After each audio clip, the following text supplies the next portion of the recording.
Yan, hello, hello. Magandang hapon sa lahat ng mga kapanalig ko, no? Meron akong napanood na video na ikinakalat ng mga iglot. Ito ay isang kabataan na nagpunta sa grotto. At sinisisi niya si Blessed Virgin Mary, yung sacred images doon, na sabihin daw kay Jesus na wag pa siyang pagtripan, may tahi na nga daw siya sa noon, may tahi pa siya sa bunbunan, na parang pakiramdam niya pinagtitripan siya ng Diyos. Unang-una, yung nagsasabi na Katoliko yon, hindi ako naniniwalang Katolik yon.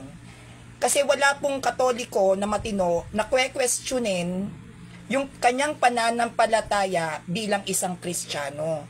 Kung Katoliko siya. So, hindi yun Katoliko na yung nagmumura doon sa grotto, sinisisi yung Blessed Virgin Mary. Alam niyo mga kapanalig, may mga bagay na may nangyayari sa atin sa buhay na hindi rin natin alam kung bakit siya nangyayari. Ako kasi naniniwala ako sa trust the process.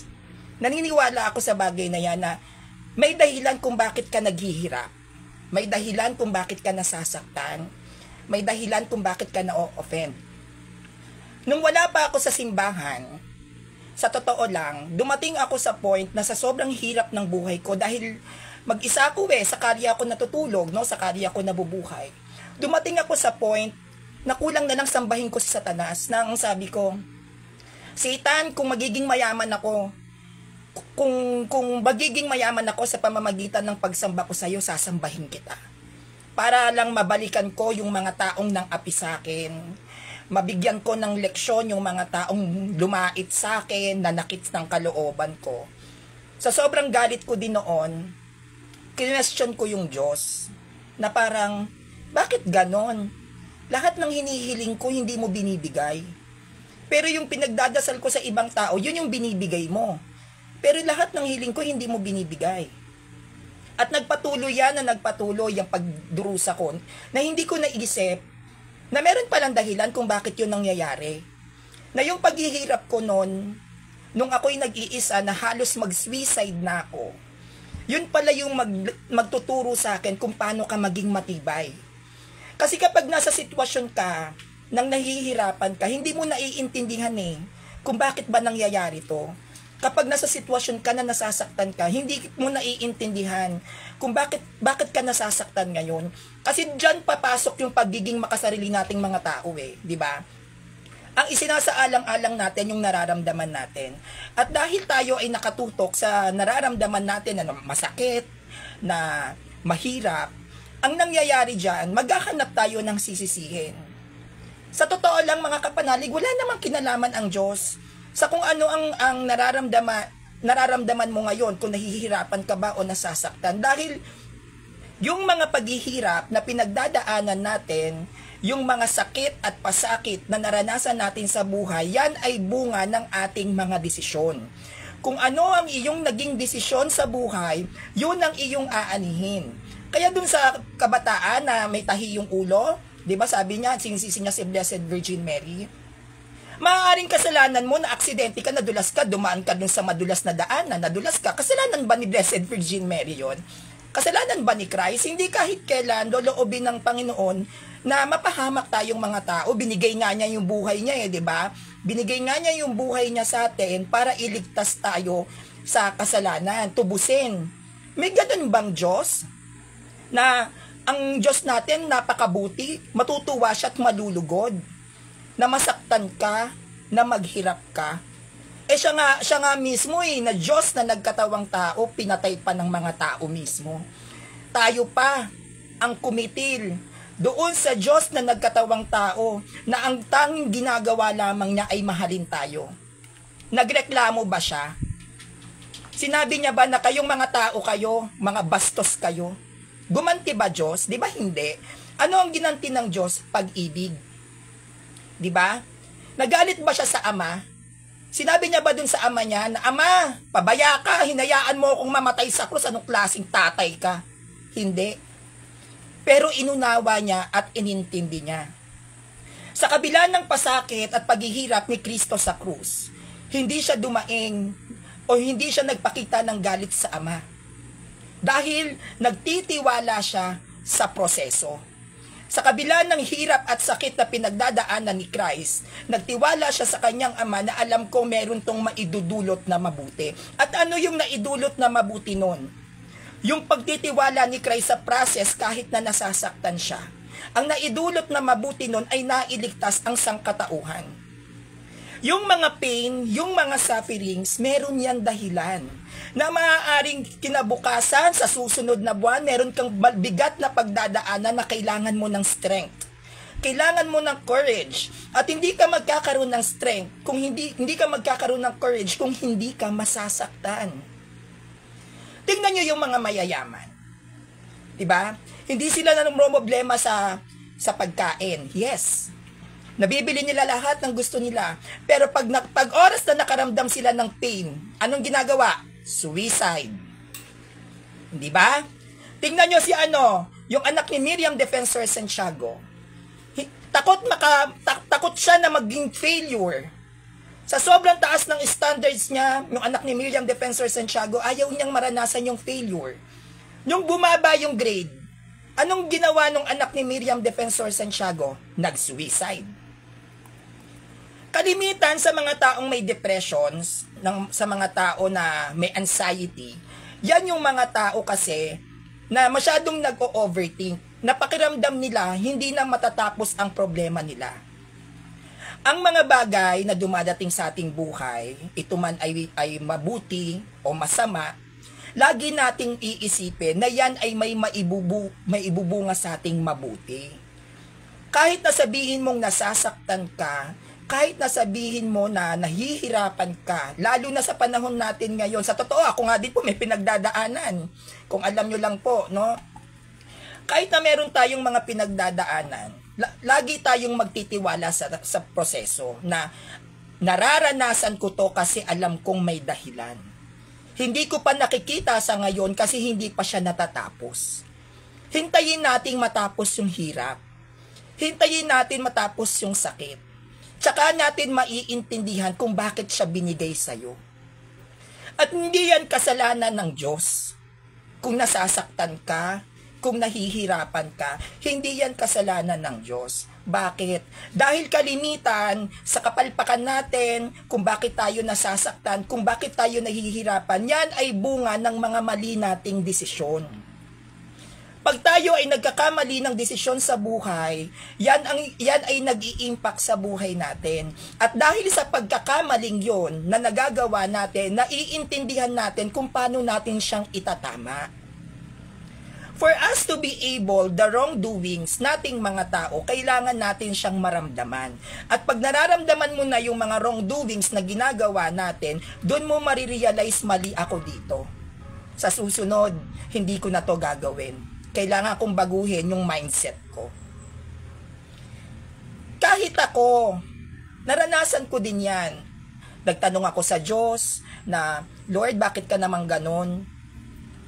Wala na nga akong pamilyang nasasandalan, ginawa mo pa akong bakla, wala pa akong bahay. Wala na nga akong bahay, wala pa akong trabaho. Bakit mo naman ako ginanito? Hayop ba tingin mo sa akin? Ginanyan ko, Diyos. Tinanong ko siya ng tinanong habang humahagulgul ako sa simbahan ng Quiapo. Inaano ba kita, Lord? Di naman ako masamang tao. Lahat na lang ng mga taong tinulungan ko, bakit ganon ang ginawa sa akin? Ano ba gusto mong maintindihan ko dito? Gusto mo ba kung malugmok sa kasalanan? Ayaw mo ba sa akin? Sabi ko pa sa kanya, kung alam ko na kung paano sumamba kay Satanas para maging mayaman ako, sasambahin ko na yan eh. Para lang mabalikan ko yung mga tao na nang walang hiya sa akin. Ganun ako. Kaya noon, itinatak ko sa sarili ko noon, nung wala pa ako sa simbahan, kailangan kong mabuhay mag-isa. Hindi ako pwedeng maging emosyonal, hindi ako pwedeng madrama, hindi ko pwedeng sisihin kahit kanino yung mga magiging pagkakamali ko. Pag naghirap ako, kasalanan ko. Kapag nagutom ako, kasalanan ko. Kapag nabully ako, kasalanan ko.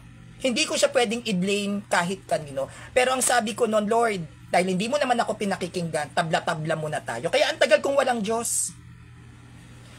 Ang tagal kong walang Diyos kasi kapag masyado kang malapit kay Lord, Siyempre, lalo na kapag hindi ka naman aral pa, kapag dumating ka sa isang sitwasyon na sunod-sunod ang problema mo, magtatanong ka sa kanya eh, Lord, bakit parang feeling ko pinababayaan mo ko? At yung problema na yon na dumating sa buhay ko, lagpas 10 taon akong gumagapang.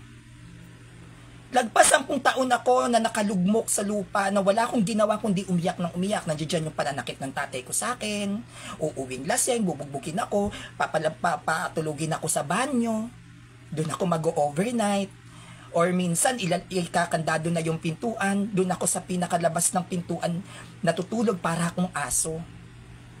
At ganun din ang naranasan ko sa mga tinirahan ko na iba kong mga kamag-anak. Para akong aso. Alam niyo po ba yung pinakalabas ng pintuan na daanan mismo ng mga tao, nandoon ako natutulog. Kaya sabi ko, bakit ganyan ka, Lord? Ganyan ka sa akin, inaano ba kita? Bakit ginaganyan mo ko? Ganon, sabi ko sa sarili ko, gusto mo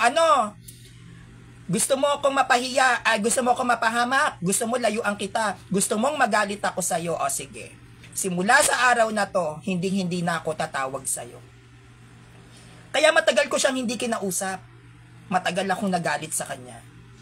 Pero yung galit ko naman na yon, ang nasa isip ko, etong mga magiging desisyon ko sa buhay from now on, hindi ko na yan isisisi kahit kanino. Ang kapalaran ko ay nasa mga kamay ko. Para kung atheist, nag-stand ako ng gano'n, ng atheist, na hindi ako kailangan maging madrama. Tatanggalin ko yung konsensya ko. Tatanggalin ko yung pagiging maawain ko. Kasi maawain ako noon eh. Ngayon, tignan nyo, di ba talagang kapag ako naglalatag, napaka-fierce. No? Kasi ayan yung nabago sa akin. Nung simula nang nag-decide akong mag-isa. Natatanggalin ko lahat yan. At habang lumilipas yung maraming taon na mag-isa ako, iyak ako ng iyak, wala akong matakbuhan, para akong may ketong, no? Talagang actually naranasan kong maging pulubi talaga. Yung naranasan ko ng mag-isa, talaga napanindigan ko na yan, kumikita na ako ng pera sa pagkaklab. Yung naranasan ko na yan, dun lumabas yung pangit na epekto sa akin pag wala kang Diyos. Pupunta kami ng mga bar, kasama ko yung mga kaibigan ko. Kasi mga kaibigan ko noon, kilala, mahilig ako makipagkaibigan dati sa mga famous. Sa mga famous. Kasi syempre, parang, masarap na lapitan ka ng maraming tao eh. Tsaka hindi ako nakikipagkaibigan na ng basta-basta. Ayoko naman sa mga tsaka-tsaka o putyo-putyo. Gusto ko kahit papaano, yung mga makakasama ko kapag gigimik kami, yung may kahit papaano may pangalan. So, inuman kami, tapos pag nalalasing ako, nagwawala ako sa mga bar. Inaaway ko lahat ng mga tao. Na hindi ko namamalayan na yun pala yung naging bunga sa akin na pagkulang ka sa aruga. Magkakaroon ka ng pangit na ugali na hindi mo namamalayan, hindi pala siya tama. Naging ganun ako, iinom kami, walwalan kami ng alak, araw-araw yun. Araw-araw yun. Hanggang sa bumagsak yung dugo ko. Doon na ako nag-start na nahihimatay na ako sa gitna ng gimikan. Tapos bubuhatin ako ng mga kaibigan ko, dadalhin ako dun sa tinitirahan ko dyan sa Cavite, kakagatin yung paa ko. Sabi ko, nagigising ako, sakit-sakit ng katawan ko, para kung sinapak, binugbog. Ayun pala, talagang inuuga nila ako kasi nawawalan na ako ng malay. Doon ko nalaman na mababa yung dugo ko. Doon ko nalaman na nagkaroon ako ng sakit sa dugo. Tapos, ano ako nun eh. 1 taon, araw-araw akong lasing. Kasi syempre may pera na ako eh. Solo flight ako. Anong gagawin ko sa pera? Hindi ba? Nag-iisa ako eh. Nag-iisa lang ako sa buhay. Lahat ng mga barkada ko single din. Anong gagawin namin sa pera? Mga bakla pa yung mga kaibigan ko. Wala. So kada pupunta kami ng gimmick, everyday yon. Pagtapos naming rumakit, inuman yun hanggang madaling araw, hanggang umaga. Minsan nga inaabot pa kami ng tanghali. Punta kami kung saan-saan. Hanggang sa yung nararamdaman ko na parang dito yata ako mamamatay. Doon ako nagdasal.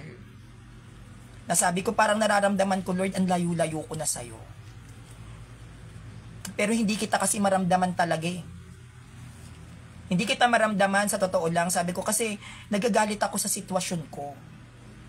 At dahil sa galit na galit ako sa sitwasyon ko, bakit parang pakiramdam ko wala kang ginagawang paraan? Bakit parang tinitignan mo lang ako? Parang nag-e-enjoy ka na naghihirap ako. Hanggang sa pumasok yung COVID. Yan, doon ako nag-start na natawagin niya. Yung pumasok kasi yung COVID, dahil bawal lumabas, yun yung mga panahon na may sakit ako sa dugo. Anemic talaga ako, no? Ako ng iba't ibang mga supplements. Kaya, yung na-realize ko ngayon as a CFD, lahat pala ng bagay na pinagdaanan ko sa past na buhay ko ay may dahilan.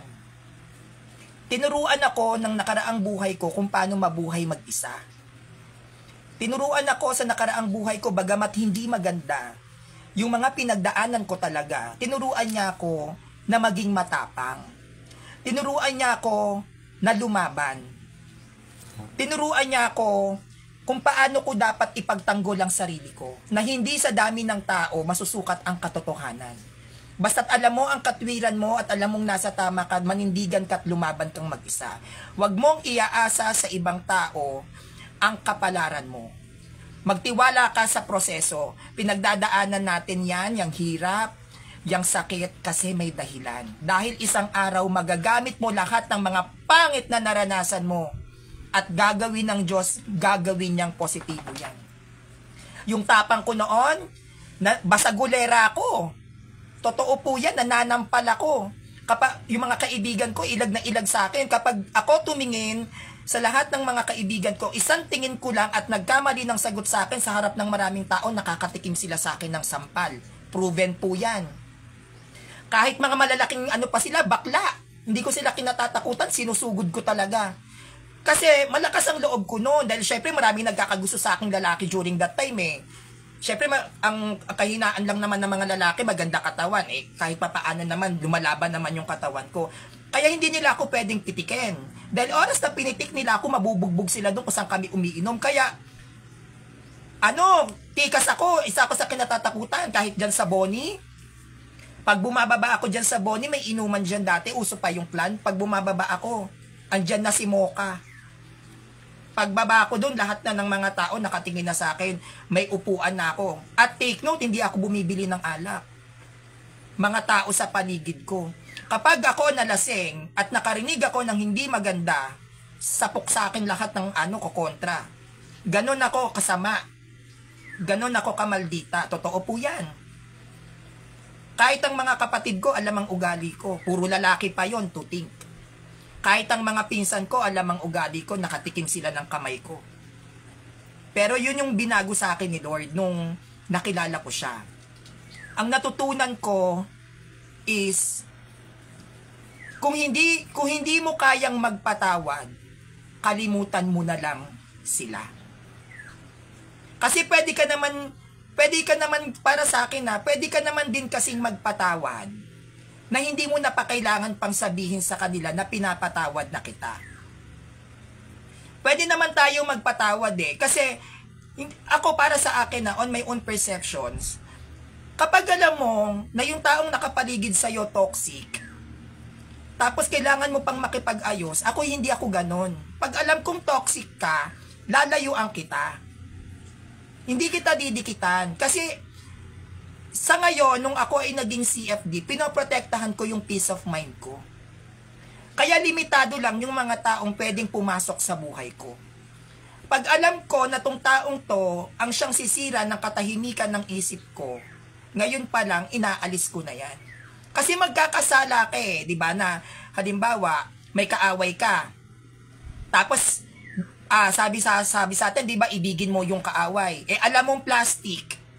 Siyempre, magsasorihan kayo. O tropa ulit kayo. Paplastikin ka ulit. Magagalit ka ulit. Tuloy-tuloy lang yung cycle ng pagkakasala mo. Di tuloy-tuloy lang din yung pagpunta mo ng confession. Kaya ang ginagawa ko, kapag ang isang tao sa akin, halimbawa, nasira, yon, tuldok na agad yon. Wala siyang maririnig sa akin na i-chismis ko siya sa iba.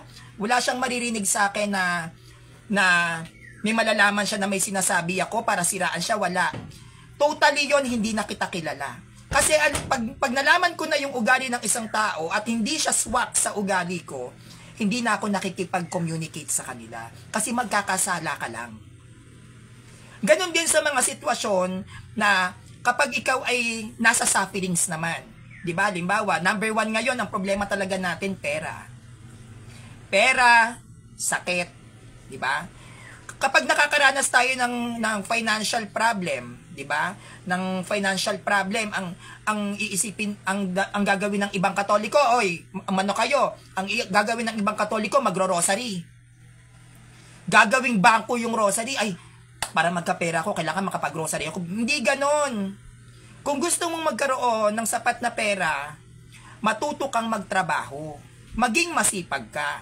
Kung hindi naman sapat yung kinikita mo para sa isang araw na ikabubuhay mo, matuto kang magtipid at matuto kang makontento sa kung ano lang ang kaya ng budget mo at huwag mo yun ikakahiya. Kesa sa masarap nga yung kinakain mo, baon ka naman sa utang. 'Di ba?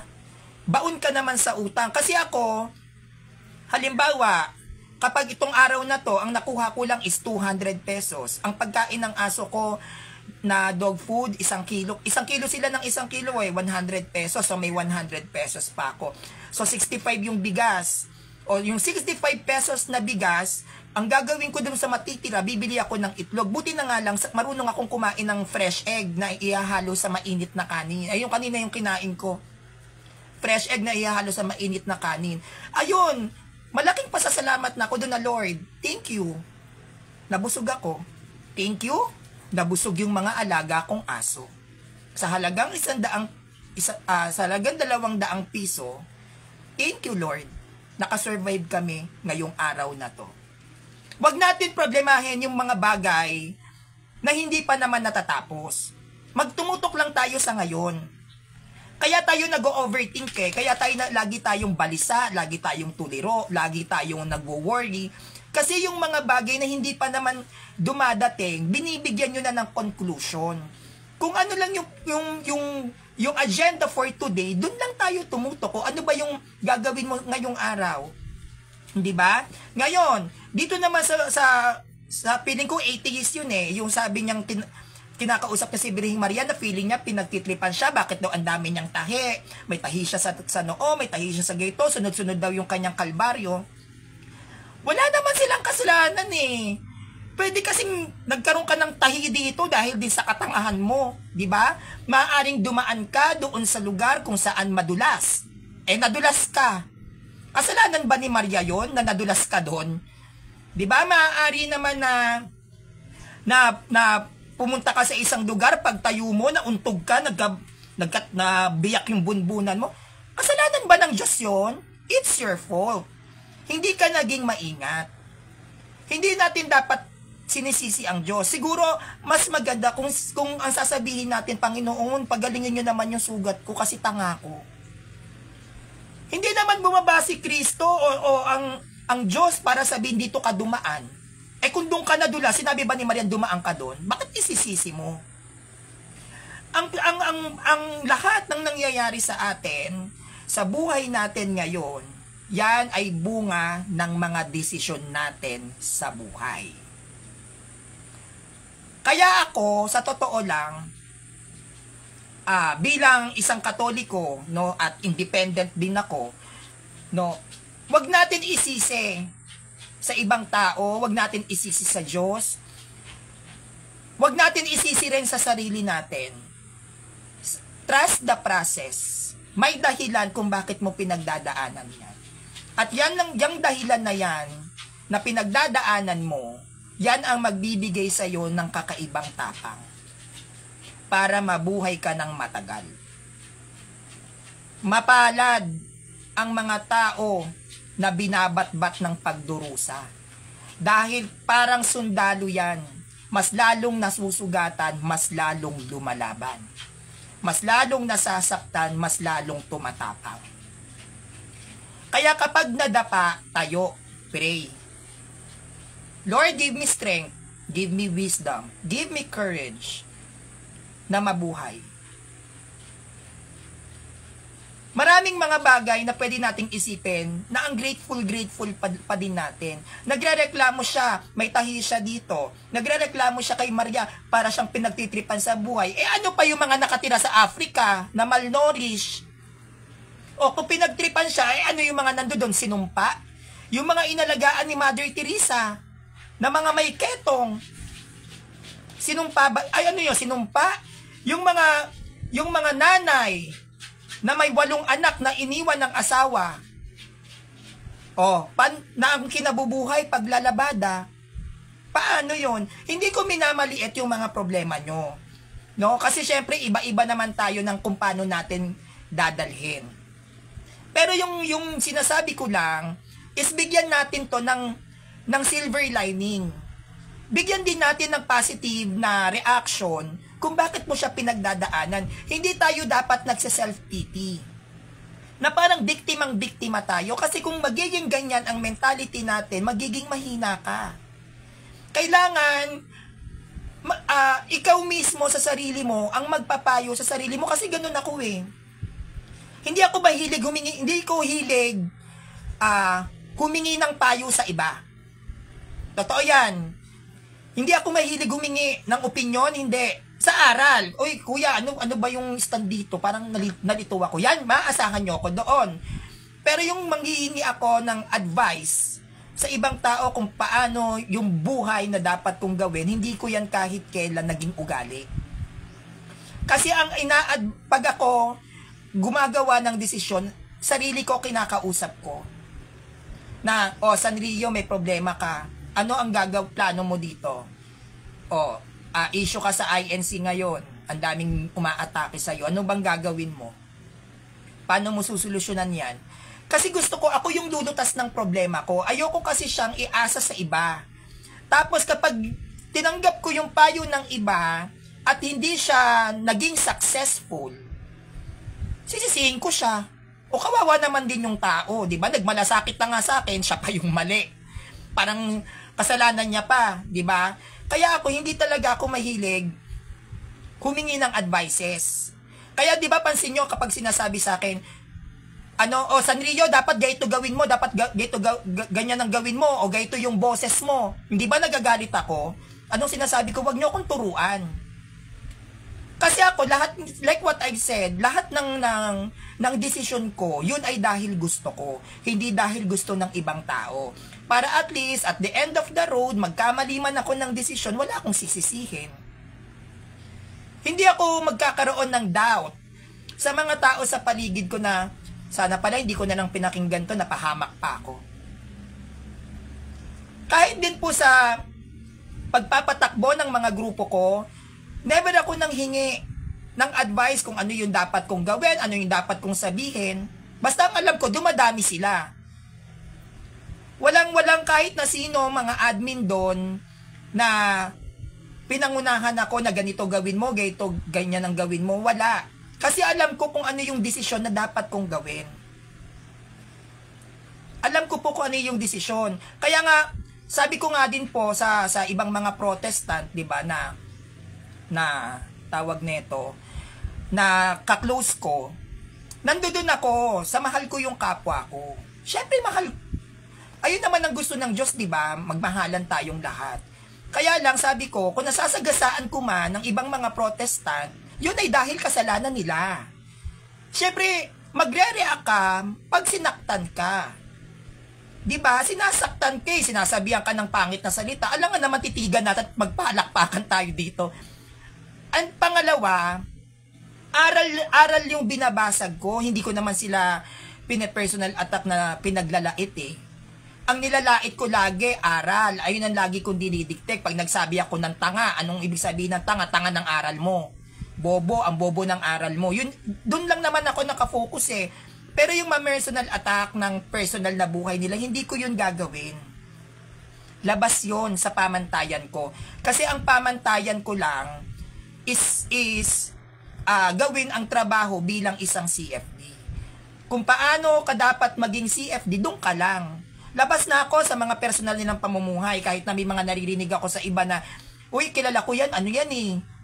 iniwan ng asawa, tas may bagong asawa ngayon, hindi pa kasal. May mga ganong iglot. Kahit may naririnig akong ganon, kahit kailan hindi ko po yan ginamit na depensa. Kasi ako po si Sanrio ay very confident. Very confident po akong kaya kong maglatag ng presentations nang hindi na may personal attack. Kaya kong ipaglaban at ipagtanggol ang simbahan nang hindi kailangang gumamit ng personal attack. Kahit na marami akong mga source kung paano ko sila papahiyain. Madali lang yun para sa akin, lalo na't lapitin naman ako ng maraming tao. Madali lang malaman yung mga background checks nila dahil meron din naman akong kaibigang mga INC, MCGI. Kahit na may mga nalalaman ako, hindi ko yan gagamitin laban sa kanila. Dahil ang pagiging CFD ko, hindi ako lumalaban sa simbahan para mamersonal ng mga tao sa personal nilang buhay. Kasi may ano ako may puwing ako. Hindi ako matuwid, hindi ako malinis, meron akong sariling puwing, hindi ko pa siya natatanggal. Kaya hindi ako pwedeng mag-alis ng puwing sa ibang tao. Kasi hindi ko pa naaalis yung puwing ko sa sarili kong mga mata. Pero pagdating sa aral, hindi ako pwedeng manood. Hindi ako pwedeng hayaan na lang sila. Hindi pwedeng ganon. CFD ka nga eh. Pero yung mamemersonal ako, halimbawa may nalaman ako na itong kalaban ko namamakla o itong kadebate ko, may nakadebate ako, iniwan ng asawa. Dahil hindi daw magkaanak. Tapos itong babae, nag-asawa ulit ng panibagong lalaki, parang ganon din yung nangyari. May mga ganong instances, meron din sa lalaki naman na nag-asawa ng mas bata kasi binistro naman siya. Iba-iba yun eh. Iba-iba yung mga situations kung pag-aaralan natin ang buhay ng iba't ibang tao. Pero kahit na meron akong kakayahan na isiwalat yung mga personal na issue ng bawat nakakalaban kong Protestant, kahit na may kakayahan ako, hindi ko siya ginagawa. Kasi meron din po akong puwing sa aking mata. Hindi po ako pwedeng umuri kung anong klaseng pamumuhay meron ang mga tao sa paligid ko. Kasi hindi naman din ako matuwid. Hindi rin naman din ako malinis. So bago ako syempre magsalita sa ibang tao na kung ano yung dapat maging pamumuhay nila, uunahin ko muna yung sarili kong bakuran. Uunahin ko muna nalinisin kung yung sarili kong pamumuhay. Kasi wala akong karapatan na mamuna ng kahit na sinong tao.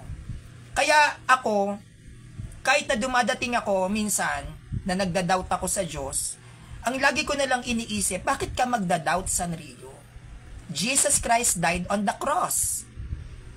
Nagreklamo ba? Dinuraan? Pinalakad dun sa Golgota kung saan siya pinako ng hubot-hubad. Nagreklamo ba? Even the apostles, nakaranas ng matitinding hirap, pinagbabali yung mga buto. Nagreklamo ba? Hindi. Kalam lang ng sikmura, magrereklamo ako. Samantalang si Kristo, pinako sa krus, uhaw na uhaw. Nagreklamo ba? Hindi. Kaya kahit na anong mga sufferings natin na pinagdadaanan, yan yung natutunan ko. Ano man yung mga pains, yung mga sufferings, huwag tayong magrereklamo. Dahil hindi rin naman nagreklamo si Kristo. Tayo pa nga ang dahilan kung bakit siya namatay. Magpasalamat pa din tayo kasi buhay tayo. Wala tayong sakit. Kahit na nagugutom ka, wala kang sakit. Nakakatulog ka sa maayos na higaan. Buhay ang mga anak mo. Maayos ang pamilya mo. Kahit pa paano may trabaho ka. Kung hindi man sumasapat yung mga budget natin sa araw-araw, ang mahalaga may trabaho ka. Kasi paano din naman kaya yung mga taong nakatira sa ilalim ng tulay, ang init-init ngayon. Yung mga taong lumabas lang na heat stroke na, patay. Di ba dami na heat stroke ngayon? Matuto tayong lagi nating titignan yung silver lining kapag tayo ay dumaranas ng matitinding problema. Matuto lagi tayong magpasalamat. No, kaya nga may mga dumadaing sa akin, sabi nga sa akin, "San, ang dami kong problema." Sabi ko, "Ano yung problema mo?" "Wala kaming kakainin ngayon." Ang sabi ko sa kanya, "Maghanap ka." "Paano kung maghahanap, San? Mahirap mangutang, ayaw magpautang ng mga tao." "Noodles. Bumili ka ng Lucky Me noodles. Yun ang kainin mo. Lagyan mo ng malunggay, damihan mo yung tubig. Lagyan mo ng magic sarap, mabubusog ka doon." Kasi ganyan ang ginagawa ko eh. Ngayon ganyan ang ginagawa ko. Ang ginagawa ko, magluluto ako ng Lucky Me noodles. Yung Lucky Me noodles, lalagyan ko ng 3 tasa yon. 3 tasang tubig. Tapos, lalagay ko doon yung isang Lucky Me noodles. Syempre, tatabang siya, di ba? Bibili ako ng Knorr. Pwede na siya sa akin ng isang buong araw. Ang mahalaga lang naman kasi sa atin, mabusog. Ewan ko na lang sa mga taong masiselan. Yan, mahihirapan talaga kayong makasurvive. Pero sa akin, in a practical way, kailangan lang naman natin is mabusog. Talaga pong mahirap ang buhay ngayon. Hindi lang naman din ikaw o hindi lang naman din ako ang nakakaranas ng krisis. Lahat naman tayo eh. Pero ang iniisip ko, no, dumadaing tayo sa gutom, sa kalam ng sikmura, pero hindi natin naisip yung mga taong nasunugan. Di ba? Ang daming nasunugan po ngayon. Tayo, problema lang natin, kakainin, pwede naman natin gawan yan ng paraan, kahit mag-noodles na lang. Yung mga nasunugan po ng bahay sa sobrang init. Yung mga simbahan nating nasunog sa sobrang init ng panahon. O ano yung nararamdaman ng mga pare, ng mga parishioner, ng mga magulang, ng mga anak na nasunugan ng bahay. 'Di ba? Mas mahirap 'yon kasi bukod sa hindi lang 'yun basta sa nasunugan ka, magpapagawa ka ng bahay, crisis ngayon. Yung mga establishments na nasunog, katulad yung nangyari doon sa Visayas region.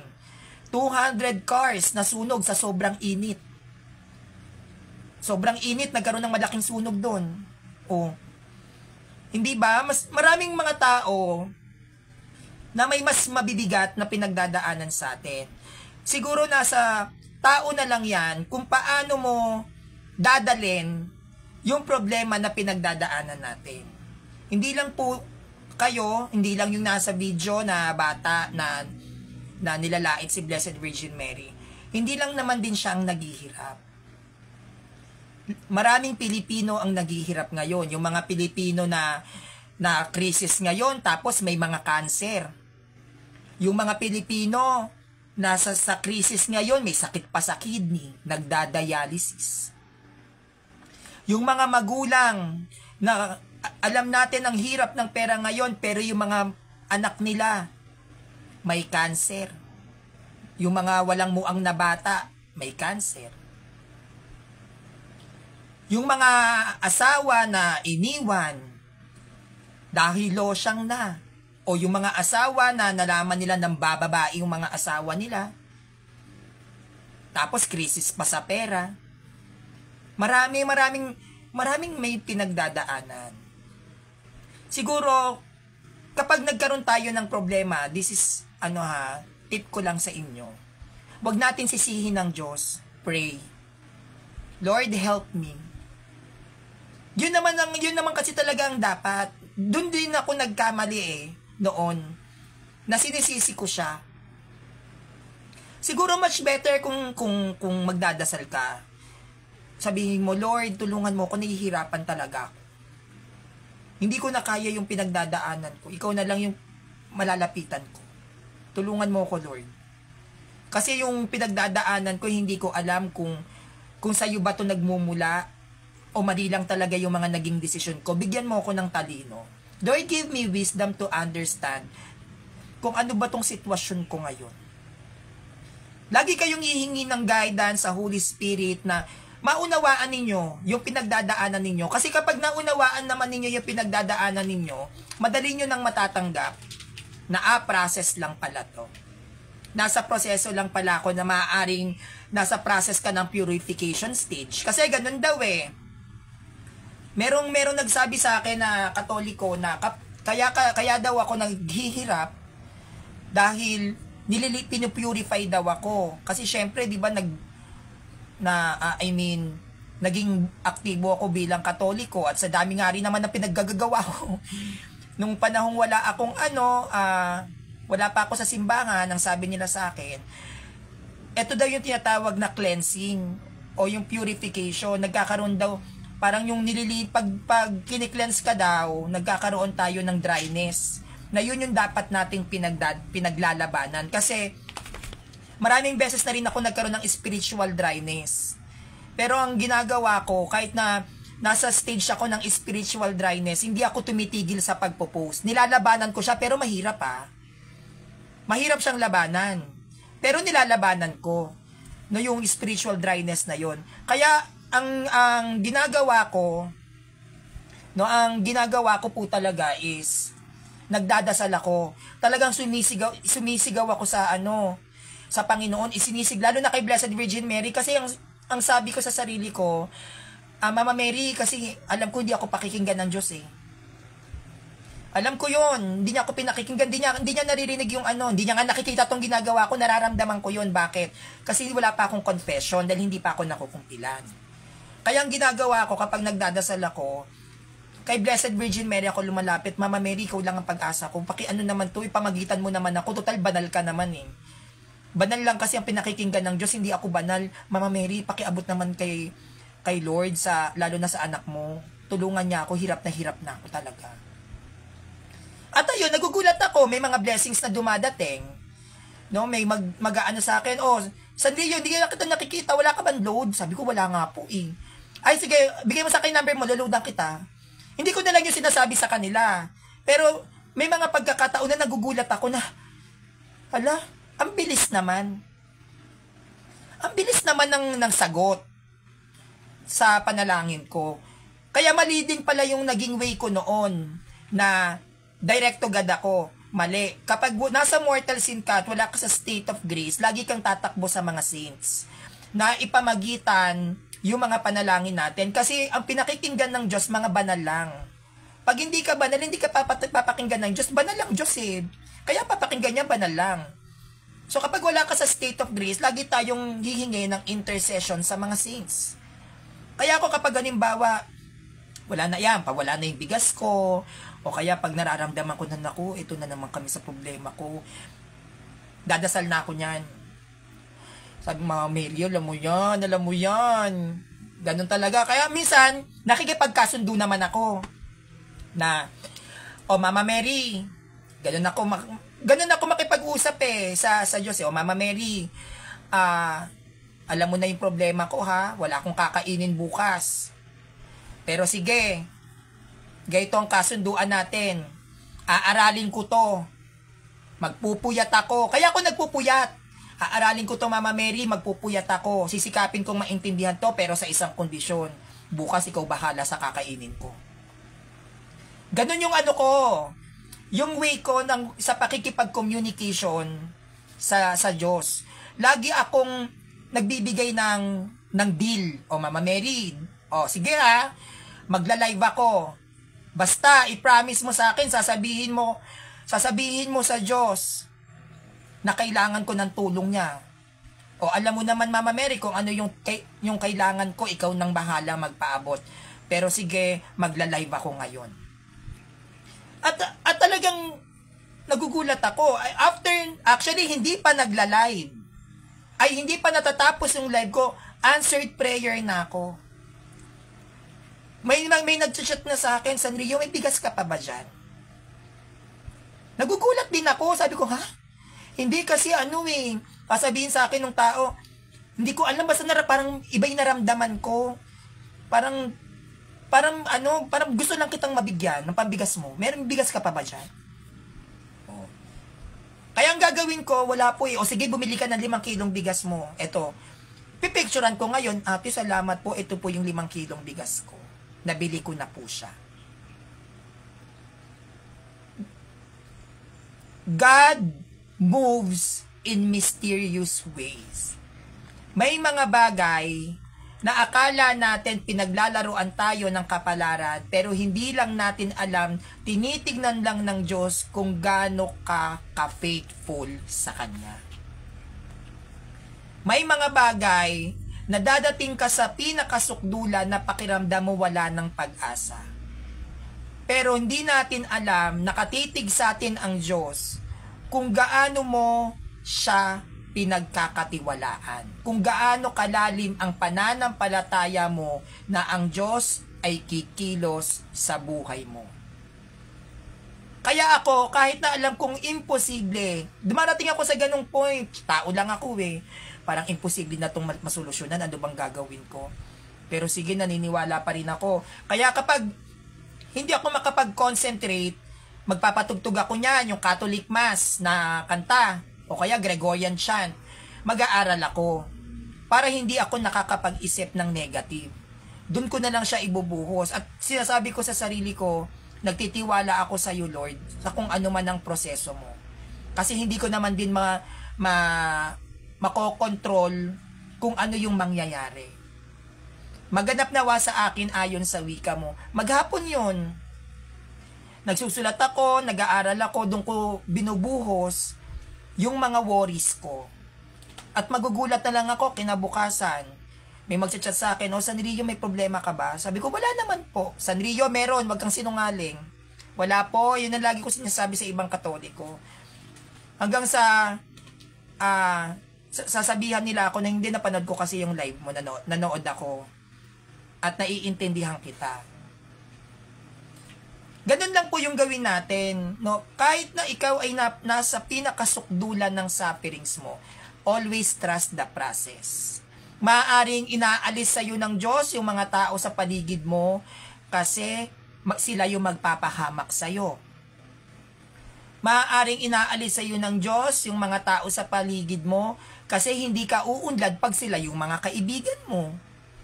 Maaaring inaalis ng Diyos sa iyo yung mga mahalagang tao na akala mo loyal sa iyo kasi sila yung hihila sa iyo pababa.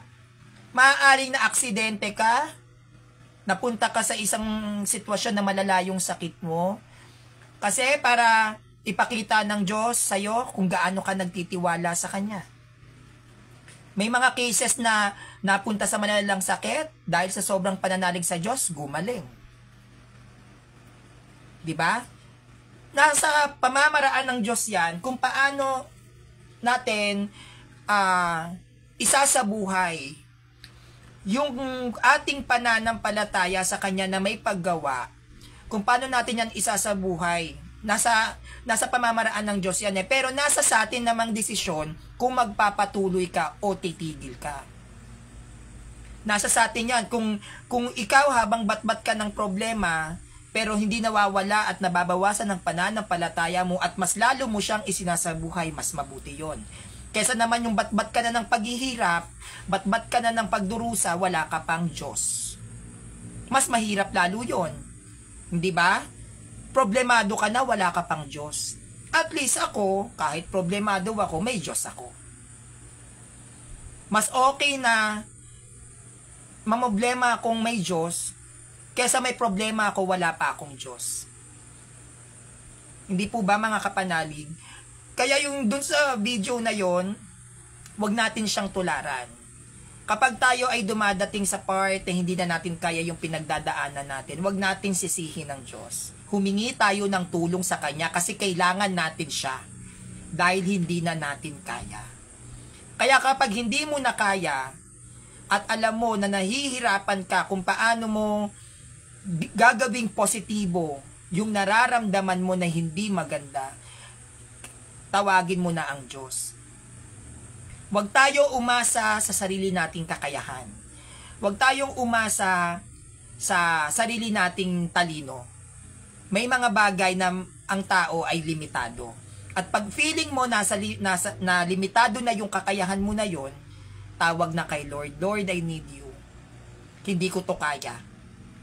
Nandito na ako sa part, Lord, ng limits ko. Kailangan kita. Ipaunawa mo sa akin paano ko ba to maiintindihan. Ano ba yung gagawin ko para malutas ko tong problema ko. Kailangan kita, Lord, I need you. Maghimala ka. Diba? Ganun po yun. No? Kaya, sana po ay nagustuhan po ninyo ang live natin for today kasi medyo naapektuhan lang ako doon sa nilatag ng INC. Sabi nila Katoliko daw yon. Hindi po ako naniniwalang Catholic yon. Kasi wala pong Katoliko na magsasalita ng mura kay Birhing Maria. Kapag minura mo si Blessed Virgin Mary, anti-Catholic ka na.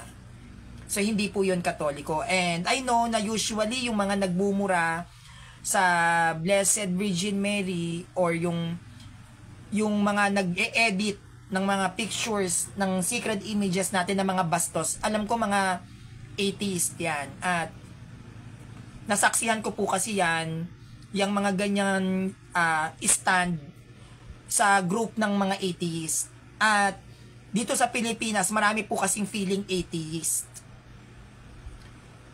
Ewan ko kung bakit in demand at saka trending sa kabataan na atheist ako. Parang ngayon kasi, pag sinabing atheist ka, sa panahon ngayon ng mga kabataan, sa era ng mga youth, astig pag atheist ka. Astig ka. Kasi meron din akong pinsan na atheist. Tas lahat ng barkada niya atheist. Ang sinabi sa akin, bakit ka maniniwala sa religion? Lalo na sa pagiging Kristiyano mo. Nililimitahan ka lang niya. Kinokontrol ka ng religion mo. Ayaw ba ng Diyos na makita kang masaya, Sanrio? Hindi ba? Di ba masaya ka na magmahal ka ng lalaki? Ayaw ba ng Diyos na magmahal ka ng lalaki? Ano, gusto niya siya lang masaya? Ganyan ang stand ng atheist. Gusto niya siya lang masaya? Hindi mapagmahal ang Diyos mo. Kasi ayaw kanyang maging masaya. Yan, ganyan ang mga stand nila. Pero kahit na may mga part na dialogue ang atheist, hindi ko pa rin siya tinangkilik. Kasi, gaya nga po ng nasa isip ko din, matalino si Satanas. Kaya niyang gawing tama ang mali. Kaya niyang bigyan ng mabuting katwiran ang masama. Kaya iniisip ko na yung mga talino ng atheist para ilayo ang mga tao sa Panginoon, yan ay talino ni Satanas. Mas gugustuhin ko pang maging Protestant kaysa maging atheist. Kung ako lang, mas magpo-Protestant na lang, okay? At least may Diyos ka pa din, di ba? Kaysa mag-atheist ka na literal na wala kang Diyos. Pero ang lagi kong sinasabi sa kanila, darating ang panahon, sa bingit ng kamatayan mo, pag naghihingalo ka, wala ka pa ring sasabihin at bubukang bibig, kundi ang tawagin ng Diyos. Tatawag at tatawag ka pa din sa Diyos.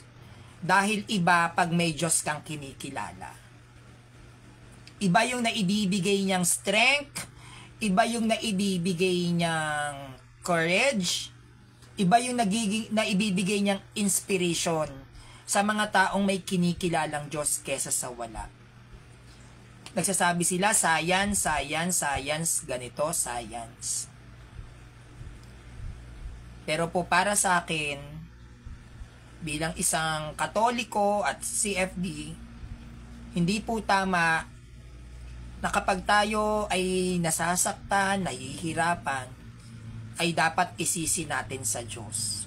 Wala po siyang kasalanan dito. Kung ikaw man ay naaaksidente, nasusugatan, sa pisikal na katawan mo, nauuntog, nagkakasakit, normal po yan kasi tao ka. Kapag sunod-sunod naman yung mga namatayan dito ng mahal sa buhay, namatayan ng 3 anak, namatayan ng asawa at anak, nasunog dun sa loob ng bahay, normal din po yun kasi aksidente yun. Kapag kinakapos kayo ng pera, wala kayong pera, naghanap ka ng trabaho, laging palpak. Wala pong kinalaman ng Diyos doon. Baka hindi lang kayo talaga akma doon sa trabahong in-applyan nyo. yung lahat po ng pangit na na-attract natin para masira yung buong araw natin, tayo din naman po yung gumagawa nun. Pero syempre, kapag dumating tayo sa ganong klaseng pagsubok o sa ganong klaseng trials, wag natin naman na gawing daan yon para sumuko. No? Hindi natin, malay mo, kahit na sa dami ng beses kang nag-failed, pero pinilit mo pa rin na mag-success, malay mo, sa sobrang pagsisipag mo at pagtsatsaga mo, dun ka maging successful. Kagaya ko, sunod-sunod din po yung mga naging pagbagsak ko sa mga pinasukan kong org. Talagang hindi, nagsimula rin naman ako sa hindi, walang alam, hindi aral, pero ang pinagkaiba ko lang sa iba, sa mga nauna sa akin, hindi ko sinukuan yung pag-aaral. Hindi ko sinukuan ng simbahan. Hindi ako nawala ng pag-asa na one day malalaman ko din tong aral na to, na one day magiging magaling din akong CFD, na one day yung mga nanlalait sa akin, yung mga nangahamak sa akin na Katoliko, one day papalakpakan nyo rin ako. At magbabago ang pagtingin ninyo sa akin. Sa ngayon, hindi nyo pa ako kinikilala kasi mahina pa. Pero magpapalakas ako. At ipapatunayan ko sa lahat ng tao na hindi ako laging mahina. Ipapakita ko sa inyong lahat na kaya ko din ang ginagawa ng ibang CFD kahit na LGBTQ ako. No?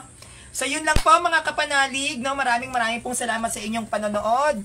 At sana ay kahit papaano ay may nakuha kayong pointers dun sa aking live ngayon, no? At by next week pa po yung magiging laban namin ni Kuya Mark Umbao. Yan, antabayanan nyo po yan. Magkakaroon ako ng live debate by next week. So yun na po mga kapanalig. Please subscribe on my YouTube channel, Sanrio TV. No, so yun lang po. Maraming salamat.